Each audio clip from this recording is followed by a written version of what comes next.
तो वास्तविक संख्याएं आपके बोर्ड में 3 नंबर की आएगी, ठीक है, 3 नंबर मार्क्स, ठीक है, जिसमें से 2 नंबर का एक क्वेश्चन आएगा, ठीक है, 2 नंबर का एक क्वेश्चन और 1 नंबर में एक क्वेश्चन आएगा, एक क्वेश्चन एक का, एक 2 का। नमस्कार दोस्तों, आपका स्वागत है ED education academy YouTube channel पर। Please subscribe the YouTube channel and share with friends. तो आज बात करते हैं class 10 mathematics RBSE math one person exam 30 June 2020 के लिए, ठीक है, 30 जून 2020 के लिए। पिछले वीडियो में अध्याय 1 वैदिक गणित का करा दिया। आज है अध्याय 2 वास्तविक संख्याएं, ठीक है, वास्तविक संख्याएं, उनसे संबंधित पहला क्वेश्चन है। अब मैं ये नहीं बताऊंगा वास्तविक संख्या क्या है, डायरेक्ट सिद्ध कीजिए कि √2 या √3 या √5 एक अपरिमेय संख्या है। अब एग्जाम में √2 भी आ सकता है, 3 भी आ सकता है, 5 भी आ सकता है, ठीक है। अब इनका समान एक समान ही होगा पूरा। अब हम ज्ञात करते हैं √3 के लिए, ठीक है। इसका हल देखिए √3 के लिए, ठीक है। अब सबसे पहले प्रश्न सिद्ध कीजिए कि √3 एक अपरिमेय संख्या है। तो हम क्या करते हैं, इसके विपरीत मान लेते हैं, इसके विपरीत मानते हैं कि √3 एक परिमेय संख्या है, एक परिमेय संख्या है, ठीक है। सिद्ध करना है हमें अपरिमेय, और हम इसके विपरीत मानते हैं कि √3 एक परिमेय संख्या है, ठीक है। अब तो ए व बी दो पूर्णांक लेते हैं, ए व बी दो पूर्णांक इस प्रकार विद्यमान है कि √3 बराबर a/b, ठीक है, जहां a व b सभाज्य संख्या है, ठीक है, संख्या है। अब इसको समीकरण नंबर 1 दे दो, ये मान लिया। इसके विपरीत मानते हैं, जैसे अपरिमेय सिद्ध करने, और हम इसके विपरीत मान लिया कि एक परिमेय संख्या है। फिर a व b दो पूर्णांक इस प्रकार विद्यमान है कि √3 बराबर a/b, ठीक है, ये समीकरण 1। अब क्या करते हैं, समीकरण 1 का वर्ग करने पर, ठीक है, वर्ग का मतलब स्क्वायर, ठीक है। तो रूट का स्क्वायर बराबर a/b, इसका होल स्क्वायर वर्ग कर दिया। तो देखो क्या हो जाएगा, रूट है, रूट का मतलब 1/2, 1/2 से 2 कैंसिल, रूट से स्क्वायर कैंसिल, ठीक है। तो ये हो जाएगा 3, ये a²/b², ठीक है। अब देखो क्या है मान, 3 a²/b², ठीक है। अब इसको हम ऐसे लिख सकते हैं 3b² बराबर a², ठीक है। अब इसको हम ऐसे लिख सकते हैं b² बराबर a²/3, ठीक है। अब देखो चूंकि 3 a²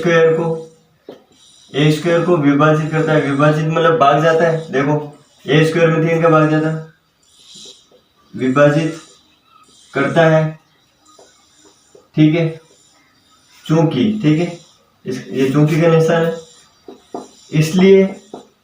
इसलिए 3 a को विभाजित करेगा, 3 a² को करता है तो a को भी करेगा, a को विभाजित करेगा, ठीक है।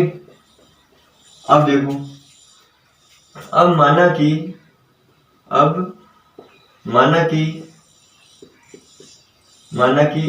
3 बराबर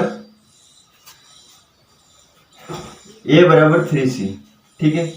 ए बराबर 3c, 3c जहाँ c बराबर पूर्णांक संख्या है, ठीक है, c पूर्णांक है। अब देखो ये समीकरण नंबर, इसको 2 दे दो और ये 3, ठीक है। अब समीकरण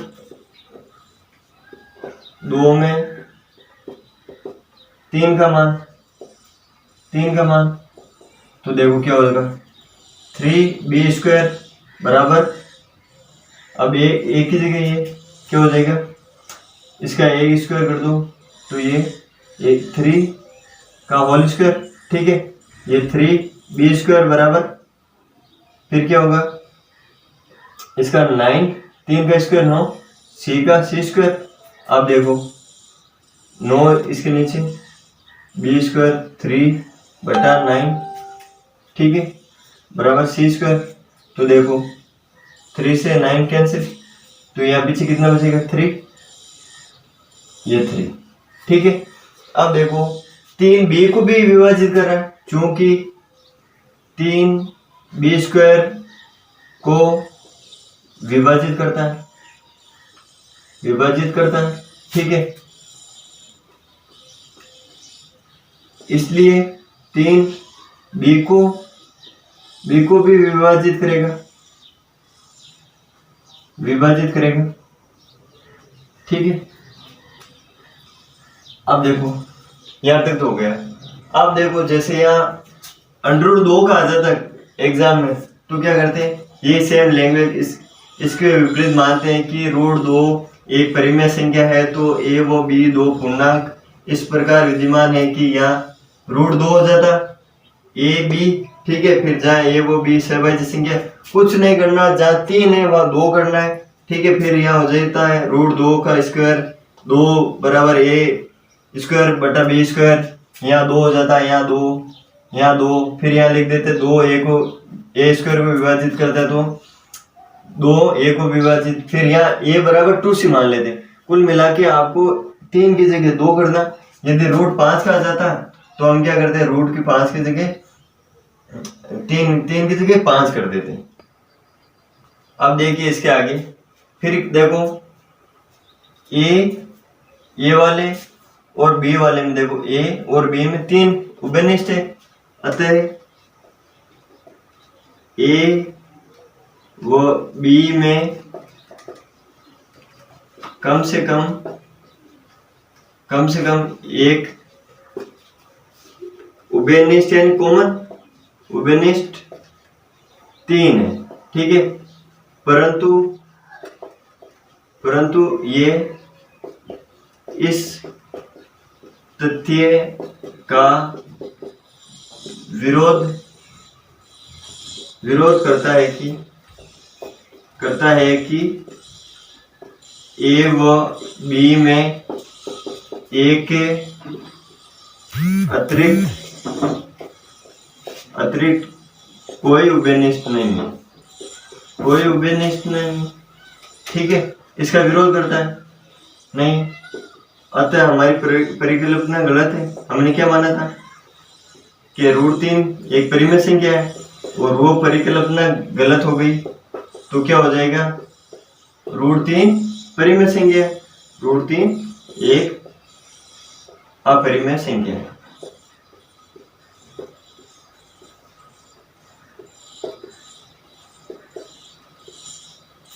अब क्वेश्चन नंबर 2, सिद्ध कीजिए कि 7√5 या 3√2, यानी ये 2 क्वेश्चन है, या तो आ सकता है सिद्ध कीजिए कि 7√5 एक परिमेय संख्या है, या आ सकता है 3√2 एक परिमेय संख्या, ठीक है। अब देखो हम करते हैं 7√5 के लिए, 5 के लिए, ठीक है, 5 के लिए, इसके लिए अब इसका हल देखिए। सबसे पहले तो इसके विपरीत मान लेते हैं, विपरीत क्या, अपरिमेय संख्या, इसके विपरीत मानते हैं कि इसके विपरीत मानते हैं कि 7√5 एक परिमेय संख्या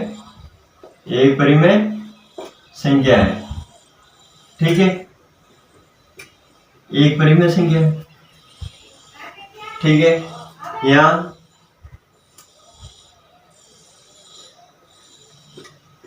यहाँ ए व बी दो पूर्णांक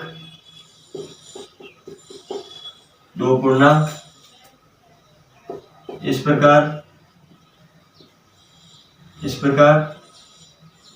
लेते हैं कि जहाँ b नॉट इक्वल टू 0 या b 0 नहीं होना चाहिए, 7√5 बराबर a बटा b।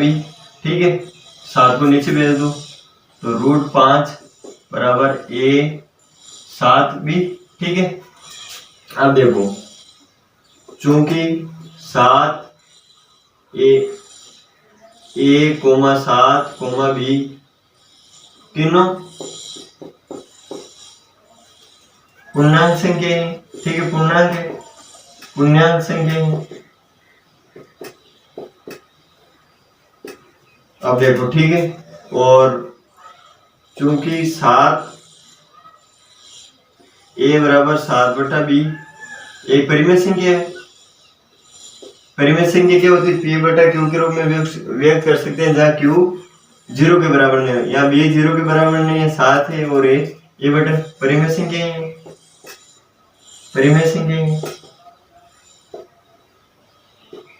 ठीक है, अब देखो यहाँ √5, तो इसलिए √5 भी एक परिमेय संख्या होगी।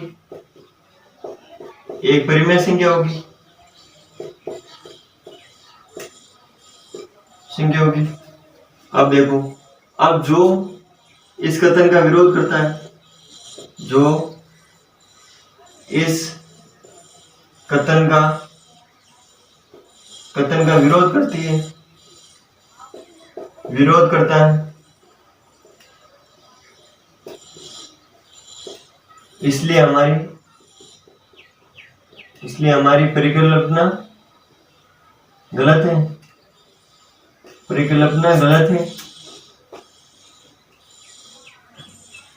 है। अतः 7√5 एक अपरिमेय संख्या है। आप ऐसे ही कर सकते हो। 3√2 के लिए यहाँ आ जाएगा, ये सेम है, 3√2 बराबर a बटा 2, फिर √5 7 बटा ab, फिर इससे आ जाएगा √5 भी एक परिमेय संख्या होगी। ठीक है, परिमेय संख्या होगी, लेकिन हमने पीछे पढ़ा है कि √2 √3 √5 सब अपरिमेय। तो जो इस कथन का विरोध करता है, इसलिए हमारी परिकल्पना गलत है। ठीक है, इसलिए हमारी परिकल्पना गलत है। अतः 7√5 एक परिमेय संख्या। अब क्वेश्चन नंबर 3, एचसीएफ ज्ञात करो। एचसीएफ का मतलब हाई कॉमन फैक्टर है, महत्तम समावर्ती ज्ञात करो। ठीक है, अब देखो पहला है 4499। ठीक है, तो इसके पहले अभ्याजी गुणन करेंगे। पहले 44 के, ये 44 में पहले छोटी संख्या का 2 से 3 का 5 का 7 का 11 का ऐसे भाग देंगे। ठीक है, अभाज्य संख्याओं का, तो पहले 2 का भाग कितना, 2। ठीक है, फिर 2 का भाग 11। अब 11 में देखो 3 का भी नहीं जाता, 5 का भी नहीं जाता, 7 का भी नहीं, तो फिर किसका जाएगा, 11 का 11। ठीक है, ये रहा 44 को कैसे लिख सकते हैं, 2 इंटू 11। अब इसको ऐसे भी लिख सकते, 2 की घात 2 इंटू 11, ये 44। ठीक है, अब फिर है 99, ये रहा 99, इसका करो। अब देखो 2 का भाग नहीं जाएगा, क्योंकि इसका इकाई अंक 0 2 4 6 8 नहीं है। ठीक है, तो किसका, फिर 3 का देखो 3 के पहाड़े में 9 आते हैं। ठीक है, 3, फिर और 3 का जाएगा, 3 1 1। ठीक है, फिर किसका जाएगा, 11 का, ये 1। ठीक है, यहाँ 1 आता है, फिर गुणनफल रोक देना है। अब देखो यहाँ 99 का क्या लिख सकते हैं, 3 इंटू 3 इंटू 11। यहाँ पर क्या लिख सकते हैं हम, 99 बराबर 3 की घात 2 इंटू 11। आप देखो क्या है इसका HCF का full form, high common factor. ठीक है, तो इसमें हमें कॉमन का मतलब फैक्टर यानी कॉमन उभयनिष्ठ लेना है 44 और 99 में। ठीक है, उभयनिष्ठ कौन सी संख्या है इन गुणनखंड में देखनी। आप देखो इसमें उभयनिष्ठ 2 उभयनिष्ठ है 3, यदि इसमें भी 2 होते इसमें भी 2 तो 2 ले लेते। फिर 11 है, 11 इसमें उभयनिष्ठ है तो HCF बराबर क्या हो गया 11। ठीक है, यहाँ पर महत्तम समापवर्तन में न्यूनतम घात ली जाती है। ठीक है, फिर आता है यहाँ पर दूसरा क्वेश्चन 95 और 152, तीसरा 48 105 और चौथा 96 और 404। मैं सेकंड कर रहा हूँ, क्या है ये हो गया। फिर 95, ठीक है, ये हो गया 5 का पहाड़ा 9 में एक बार, फिर 4 बचे 9। अब देखो 19 2 के पहाड़े में भी नहीं आते हैं। ठीक है, 3 के भी नहीं आते हैं, 4 5 19 में 19 का भाग जाएगा तो ये रहा 1। ठीक है, इसको लिख सकते हैं 95 को 5 इंटू 19। ठीक है, अब इसमें तो इसको आप ऐसे भी कर सकते हो, देखो ये लिख दिया, फिर यहाँ लिखोगे 99 बराबर 3 की घात 2 इंटू 11। अब देखो कॉमन इसमें क्या है 11 है तो ये 11 कॉमन, ये हो गया HCF बराबर 11। ठीक है, फिर इसमें देखो 95 का ये हो गया। फिर है 152 में देखो इकाई अंक 2 है तो पहले 2 का भाग दे देंगे। ठीक है, 2 का भाग 7 बार, 1 बचा 12, 6 दूनी 12। ठीक है, फिर 6 है, 6 में भी 2 का भाग जाएगा इकाई अंक।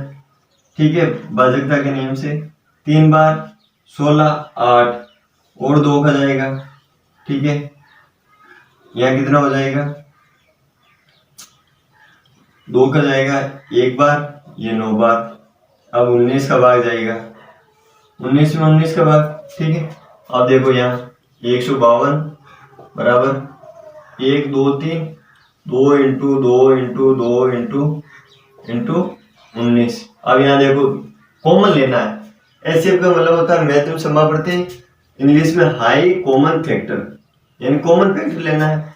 अब कॉमन फैक्टर वो लेंगे जिसकी घात कम से कम हो, तो 19 की घात 1 है और कॉमन भी है, ये आ गया। तो HCF बराबर 19। ठीक है,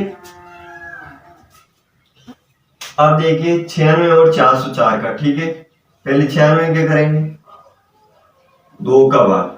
ठीक है, क्योंकि इकाई अंक 0 2 4 6 8। ठीक है, तो भाजकता के नियम से 2 का भाग जाएगा, तो 96 में 2 का भाग दे तो 48, फिर 48 में 2 का भाग दे तो 24।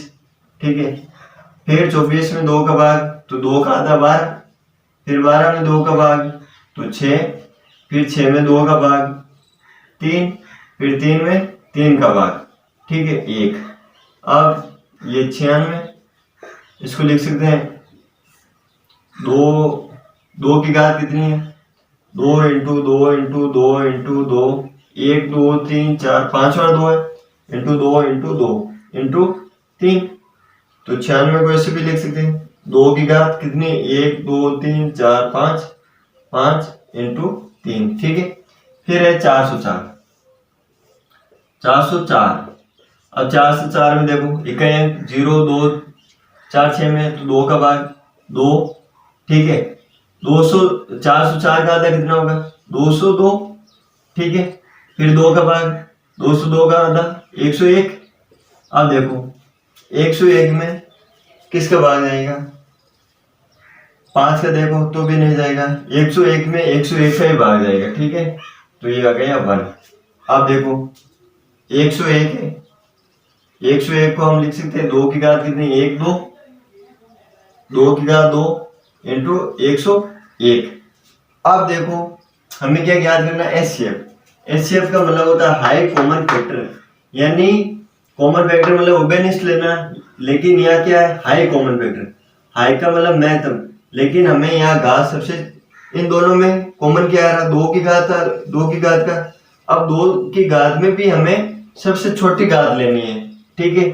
2 की घात में पहले देखना कॉमन क्या आ रहा है, 2 आ रहा है। अब 2 में देखो 2 की छोटी घात, ये 5 बड़ी घात है, इसको नहीं लेना, इसमें छोटी घात को लेना। छोटी घात क्या है, 2 की घात 2, तो 2 की घात को 2 मतलब 2 × 2, ये कितना हो गया 4, तो इससे कितना आ गया 4, ठीक है। एलसीएम, एलसीएम होता है एलसीएम, ठीक है। इसमें क्या करते हैं, अधिकतम घात लेते हैं, जैसे 2 की घात 5 लेते हैं, ठीक है। अब क्वेश्चन नंबर 4, दो संख्याओं का गुणनफल 1080 है और उनका महत्तम समावर्तक यानी एचसीएफ, एचसीएफ कितना 30 है, तो उनका लघुत्तम समावर्तक क्या होगा, ठीक है। हल, अब देखिए पहले हमें क्या क्या दे रखा है, लघुत्तम समावर्तक का मतलब होता है एलसीएम। हमें क्या क्या दे रखा, दो संख्याओं का गुणनफल, दो संख्याओं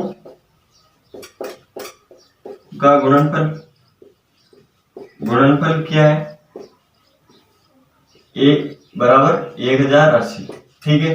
फिर क्या दे रखा है, महत्तम समावर्तक, इसको लिख सकते हैं एचसीएफ। एचसीएफ कितना दे रखा है 30, हमें क्या ज्ञात करना, एलसीएम, ठीक है, यह हमें ज्ञात करना है।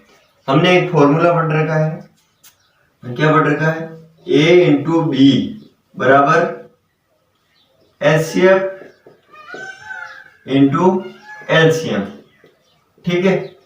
अब देखो इसका मतलब होता है ए का मतलब, ए और बी का मतलब दो संख्याएं, ठीक है। यहां लिख सकते हो आप, ए व बी दो संख्याएं, आप देखो कितनी है, दो संख्याओं का गुणनफल कितना है, 1080, ये रहा 1080, यहां मान रख दो। फिर ऐसे कितना दे रखा 30, ये 30, ठीक है, इंटू एलसीएम, एलसीएम को मान नहीं दे रखा। अब हमें क्या ज्ञात करें, एलसीएम, तो 30 का इधर भाग में चला जाएगा, तो एलसीएम बराबर 1080 बटा 30। अब 0 से 0 कैंसिल, 108 में 3 का भाग दो।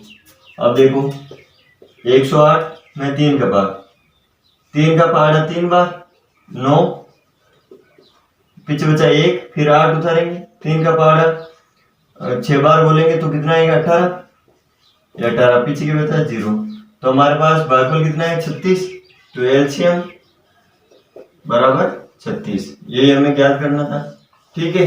यदि आप 36 और 30 का गुणा करोगे तो आंसर आएगा 1080, ठीक है। अब देखो वास्तविक संख्या से संबंधित पांचों क्वेश्चन है, बताना है ये हमें दे रखी दो संख्या शांत है, अशांत है, या किस संख्या के बाद दशमलव आएगा, ठीक है।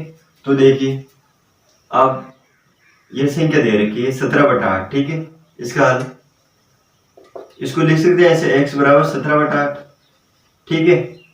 तो इसको ऐसे भी लिख सकते हैं x बराबर p/q, तो ये क्या है, परिमेय संख्या है जिसको p/q के रूप में लिख सकते हैं, और q ≠ 0 परिमेय संख्या।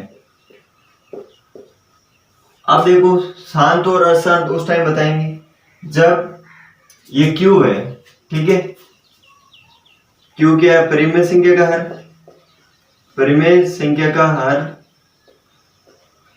संख्या के हर के अभाज्य गुणनखंड को, अभाज्य गुणनखंड को, गुणनखंड को, गुणनखंड को 2m × 5n के रूप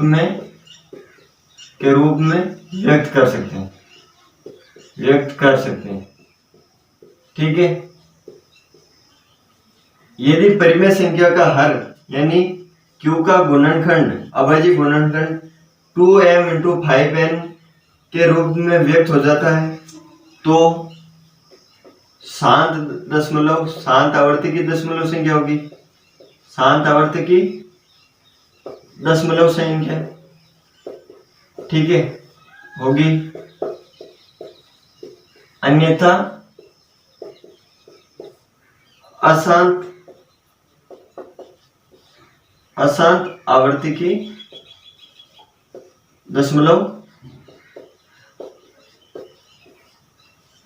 संख्या होगी, ठीक है।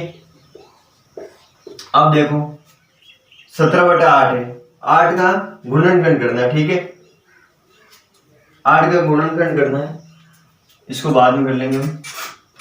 अब देखो ये रहा 17/8, अब 8 का गुणनखंड करना है तो 2 का भाग 2 बार, 2 इंटू फिर 2, ये 1 आ गया। तो 8 का क्या है, 8 बराबर 2 इंटू 2 इंटू 2 इंटू 2, 8 बराबर 2 इंटू 3 की घात 3। फिर देखो हमें यहाँ क्या बोला, 2m इंटू 5n में व्यक्त करना है।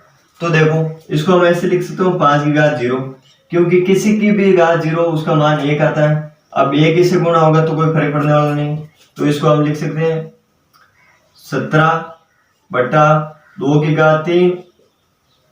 ये किसको लिखा, 17/8 को की घात 3 और 5 की घात 0, ये क्या है 2m इंटू 5n, ठीक है, इसके रूप में व्यक्त कर दिया।